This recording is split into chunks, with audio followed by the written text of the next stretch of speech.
नमस्कार बच्चों, कैसे हो आप सब। मुझे आशा है कि सभी बच्चे अपने घर पर कुशल मंगल से होंगे और पढ़ाई में व्यस्त होंगे।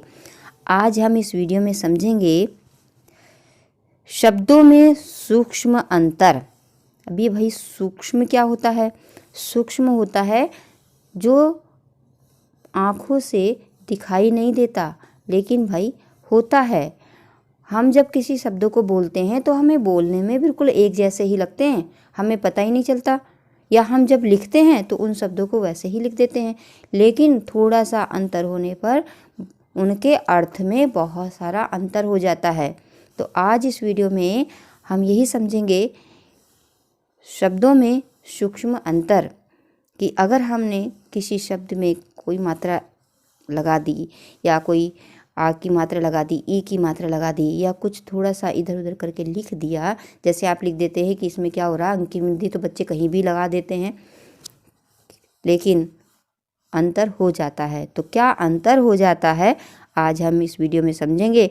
और देखिए, ये जो प्रश्न है, ये प्रश्न समुच्चारित भिन्नार्थमक शब्दों के शब्द समूह पर आधारित उनके अर्थों का अंतर स्पष्ट करने संबंधी दो बहुविकल्पीय प्रश्न पूछे जाएंगे। प्रत्येक प्रश्न के लिए कितने अंक मिलेंगे आपको? 1 अंक। और इस तरह से इस प्रश्न के लिए आपको 2 अंक निर्धारित है। यानी ये जो वीडियो है आपकी 2 अंक के लिए है। और ये वीडियो सामान्य हिंदी जिनके पास होती है उन वीडियो बच्चों के लिए तो बहुत बहुत महत्वपूर्ण है। और जिनके पास सामान्य हिंदी नहीं है उनको भी साहित्यिक हिंदी में प्रश्नों के उत्तर देने हैं, तो भाई उनको भी शुद्ध लिखना आना चाहिए, तो उनके लिए भी बहुत ही महत्वपूर्ण है। और जो विद्यार्थी नहीं हैं उनके लिए भी है, उनको भी बहुत अधिक जानकारी इस वीडियो के माध्यम से मिलने वाली है। प्रश्न परीक्षा में किस तरह से आपसे पूछा जाएगा? तो इस तरह से पूछा जाएगा कि निम्नलिखित शब्द युग्मों में से किन्हीं 2 शब्द युग्मों का सही अर्थ चुन करके लिखिए। युग्म का मतलब होता है जोड़ा। 2 शब्द आएंगे तो इसलिए जोड़ा कहा है, शब्द युग्म कहा है, तो आपको ये लिखना होगा। अब देखिए, पहला ही पूछा है आपसे, एक शब्द है अन्न और एक है अन्य। देखिए, बोलने में थोड़ा सा ही अंतर हो रहा है, लेकिन दोनों का मतलब अलग है। अन्न और अन्य, तो इसमें कौन सा सही है? तो इसमें कौन सा सही है? तो इसमें पहला है। देखिए, मैं चारों ऑप्शन नहीं पढ़ रही हूँ क्योंकि चारों ऑप्शन पढ़ने से वीडियो बहुत लंबी हो जाती है। ठीक है, तो जो सही है उत्तर है उसी को मैं बता रही हूँ। तो अनाज और अन्य का अर्थ है अनाज, और अन्य का अर्थ होता है दूसरा, अन्य कोई दूसरा। में सही कौन सा है? पहला वाला। दूसरा है उपकार और एक है अपकार। अब बोलने में थोड़ा थोड़ा ही अंतर लग रहा है, उपकार और अपकार। तो इसका सही उत्तर क्या है? गा। उपकार का अर्थ होता है भलाई और अपकार का मतलब होता है बुराई। तो देखिए, अगर आपने उपकार को मिस्टेक से, गलती से क्या लिख दिया? अपकार लिख दिया, तो आपका वाक्य ही गलत हो जाएगा। अगर आप किसी के सामने बोलने लगे तब भी अर्थ का अनर्थ हो जाएगा। आप कहना चाह रहे हैं कि हम आपको हमेशा ही जो है आपके साथ क्या अपकार करना चाहते हैं, जबकि अब कहना चाह रहे थे कि हम आपके साथ हमेशा ही भलाई करना चाहते हैं, लेकिन अर्थ का अनर्थ हो गया। और क्या कह दिया आपने? कि आप हमेशा ही बुराई करना चाहते थे। तो इसीलिए जो है बहुत ही ध्यान रखना है। अगला शब्द है अपत्य और होता है अपथ्य। अपत्य और अपथ्य, तो इसका सही उत्तर है, अपत्य का अर्थ होता है संतान और अपथ्य का अर्थ होता है अहितकर भोजन। अपथ्य भोजन नहीं खाना चाहिए। एक शब्द है अचार और एक है आचार। अचार और आचार, तो इसका सही है मुरब्बा और आचरण। देखिए, अचार का होता है जैसे कि आम का अचार, नींबू का अचार, ठीक है, और आचार का मतलब होता है आचरण। आचरण का मतलब होता है व्यवहार। अगला शब्द है अयस और अयस। देखिए, अयस का अर्थ होता है बदनामी और अयस का अर्थ है लोहा। तो देखिए, दोनों में कितना अंतर हो गया। तो बच्चे लिखने में बड़ा मिस्टेक करते हैं कि कहीं भी छोटा सा, जहाँ पर लिखना है वहाँ पर बड़ा लगा दिया, जहाँ बड़ा लिखना है वहाँ पर छोटा लगा दिया।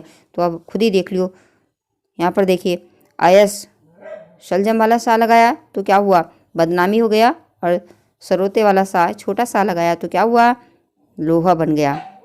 अब यहाँ पर देखिए पास और पाश। अब यहाँ पर देखो पास का मतलब होता है उत्तीर्ण, लेकिन ये अगर उत्तीर्ण को देख करके आपने सही कर दिया तो आपका गलत हो जाएगा, क्योंकि यहाँ पर लिखा हुआ है पास। पास माने होता है फंदा या जाल, तो यहाँ पर उत्तीर्ण वाला नहीं है बल्कि निकट वाला पास है, कि नदी के पास, वृक्ष के पास, गांव के पास। और पास का अर्थ होता है ये दूसरा वाला जो पास है वो उसका मतलब होता है जाल, फंदा।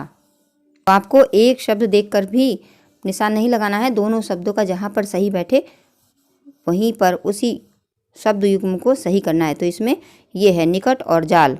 अब देखिए पंथ और पथ। पंथ का मतलब होता है कोई संप्रदाय, कि आप किस पंथ के हैं, किस संप्रदाय के हैं। और पथ, पथ माने होता है रास्ता, मार्ग। ठीक है, तो ये सही होगा। अगला शब्द है अम्बुज और अम्बुद। अम्बुज, तो अम्बुज जिसमें जा लगता है, अम्बु, अम्बु वैसे हो तो जल, जल, और अगर जा लग जाए तो कमल, और अगर दा लग जाए तो क्या, बादल। तो इसमें कौन सा वाला है सही, ये अम्बुज का अर्थ होता है कमल और अम्बुद का अर्थ होता है बादल। मेघ और मेध। अब यहाँ पर देखिए मेघ और मेध, इसमें तो बहुत ही मिस्टेक करते हैं, क्योंकि बच्चे जिसको यह लिखना होता है वो उसको सीधे यही लिख देते हैं, धा को घा लिख देते हैं और अर्थ का अनर्थ हो जाता है। यहाँ पर देखिए अगर हमने धा और घा में अंतर नहीं समझा तो यहाँ पर देखो मेघ लिखा हुआ है, मेध है, तो मेघ का अर्थ होता है बादल और मेध का अर्थ होता है यज्ञ। अभय यानी अभय और उभय, दोनों का मतलब अलग अलग है। अभय का अर्थ होता है निडर, जिसको कोई डर ना हो, अभय लगा हुआ है, अभय, अभय जिसको कोई डर ना हो। और उभय का मतलब होता है दोनों ओर। सुत छोटे ऊ की मात्रा और सूत बड़े ऊ की मात्रा। देखिए सुत, सुत माने होता है पुत्र, और सूत, सूत माने होता है सारथी। अगर आपने महाभारत देखी है तो उसमें आपने सुना होगा कर्ण को हमेशा वो क्या कहते थे, सूत पुत्र, सूत पुत्र, सूत पुत्र कर्ण, कि सारथी के पुत्र कर्ण। ठीक है, तो आपको समझ में आ गया होगा। सुत का अर्थ होता है पुत्र और सूत का अर्थ होता है सारथी। ये बोर्ड परीक्षा में कई बार पूछ लिया जाता है अंश और अंश, एक में छोटा सा है एक में बड़ा सा है। ठीक है, तो इनका क्या मतलब होगा, देखिए अंश, अंश माने होता है कंधा, और अंश, अंश माने होता है हिस्सा या भाग। यहाँ पर देखिए जलद और जलज, तो इसको आप अच्छी तरह से याद रख लो। देखिए जो जल है, जल किसका पर्यायवाची शब्द है, पानी का। अगर हमने इसमें जा लगा दिया तो ये पर्यायवाची बन गया जलज, यानी कमल का, जल में उत्पन्न होने वाला। लेकिन इसी जल में अगर हमने दा लगा दिया तो पर्यायवाची बन गया बादल का। तो जलद का क्या अर्थ है बादल और जलज का अर्थ है कमल। तो इसका सही उत्तर है का, बादल और कमल। अगला प्रश्न है अनल और अनिल। अनल और अनिल, देखिए अनल का अर्थ होता है अग्नि और अनिल का अर्थ होता है हवा। एक ही छोटी मात्रा से दोनों के मतलब बदल गए, यहाँ पर छोटी मात्रा लग गई और दोनों के जो है विपरीत अर्थ हो गए। अग्नि आग और वायु मतलब हवा। कच और कुच, एक ही ऊ की मात्रा है लेकिन दोनों में शब्दों में अंतर है। कच, कच का अर्थ होता है केस और कुच का अर्थ होता है स्तन। अगला शब्द है व्रत और वित्त। व्रत और वित्त, तो व्रत का अर्थ होता है चरित्र और वित्त का अर्थ होता है धन। अगला शब्द है कपट और कपाट। कपट, तो कपट, कपट का मतलब होता है धोखा, छल, और कपाट का मतलब होता है दरवाज़ा। जैसे आपने सुना होगा कि केदारनाथ के कपाट खुल गए, ठीक है, कि दरवाज़ा खुल गया। कहा जाता है ये कौन व्यक्ति है, कपटी व्यक्ति है, यानी धोखेबाज व्यक्ति है। ग्रह और ग्रह, ठीक है, ग्रह, इनको भी बच्चे बहुत ही गलत लिखते हैं। ग्रह को ग्रह लिख देंगे और ग्रह को ग्रह लिख देंगे। तो ग्रह विज्ञान, ठीक है, घर का विज्ञान, तो उसको हमेशा वो इस वाले ग्रह से लिखते हैं। अब इसका मतलब जान लो। देखो, ग्रह का अर्थ होता है घर, और ग्रह का अर्थ होता है नक्षत्र, जो आसमान में नक्षत्र हैं। आय और आयु दोनों का मतलब समझ लो। आय का अर्थ होता है आमदनी और आयु का मतलब होता है उम्र। तो इसका सही उत्तर होगा खा। एक शब्द है अपेक्षा और एक है उपेक्षा। तो अपेक्षा का अर्थ होता है तुलना में, और उपेक्षा का मतलब होती है अवहेलना। तो जैसे कहा जाता ना कि आपने हमारी जो है अपेक्षा कर दी, और उपेक्षा, यहाँ पर हमारी उपेक्षा हो गई, यानी हमारी अवहेलना हो गई। अगला है श्रवण और श्रमण। श्रवण माने होता है कान, और श्रमण माने होता है भिक्षु। भिक्षु मतलब मांगने वाले। अब है वसन और व्यसन। ये वसन का अर्थ होता है वस्त्र, और व्यसन का मतलब होता है आदत। ये देखिए यहाँ पर सन लिखे हुए हैं कि ये शब्द कितने बार रिपीट हुए हैं परीक्षा में, कितने। तो देखिए यहाँ पर जितने भी यहाँ पर सन लिखे हुए हैं, इसका मतलब है कि ये बार बार परीक्षा में पूछे जाते हैं। अब है अभिराम और अभिराम। ये तो बहुत ही पूछा गया है। अभिराम का मतलब होता है अनवरत, मतलब लगातार बिना रुके, और अभिराम का मतलब होता है आकर्षक या सुंदर। एक शब्द है अंश और अंशु। तो अंश का मतलब होता है भाग, और अंशु का मतलब होता है किरण। तो कौन सा सही होगा? गा वाला। अगला शब्द है कटिबंध और कटिबद्ध। कटिबद्ध और कटिबद्ध। कटिबंध का मतलब होता है करघनी, और कटिबद्ध का मतलब होता है तैयार हो जाना। अब है निहित और निहित। निहत और निहित, एक पे ई की मात्रा लगी है और एक पे नहीं लगी है। निहत और निहित, इसका मतलब क्या होगा?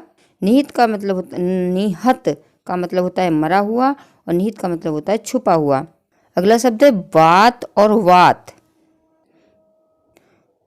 वात का मतलब होता है जब हम बातें करते हैं, बातें, और वात का मतलब होता है हवा। द्रव्य और द्रव्य। देखिए, द्रव्य का मतलब होता है तरल पदार्थ, और द्रव्य का मतलब होता है धन। देखिए, अगला शब्द है स्वर्ण और सवर्ण। स्वर्ण का अर्थ होता है सोना, और सवर्ण का मतलब होता है उच्च जाति। ठीक है, लक्ष्य और लक्ष्य। लक्ष्य का अर्थ होता है लाख, कोई संख्या, और लक्ष्य का मतलब होता है कोई उद्देश्य, मकसद। अगला तरणी और तरुणी। तरणी का मतलब होता है नौका, और तरुणी का अर्थ होता है युवती। अगला शब्द ये बहुत पूछा जाता है सकल और शकल। सकल का मतलब होता है संपूर्ण, और शकल का मतलब होता है खंड, कोई टुकड़ा। एक शब्द है भित्ति और एक है भीत। भित्ति का मतलब होता है दीवार, और भीत का मतलब होता है डरा हुआ।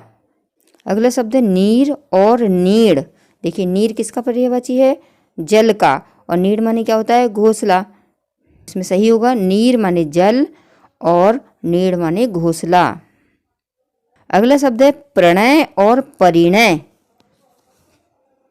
प्रणय का अर्थ होता है प्रेम, और परिणय का मतलब होता है विवाह।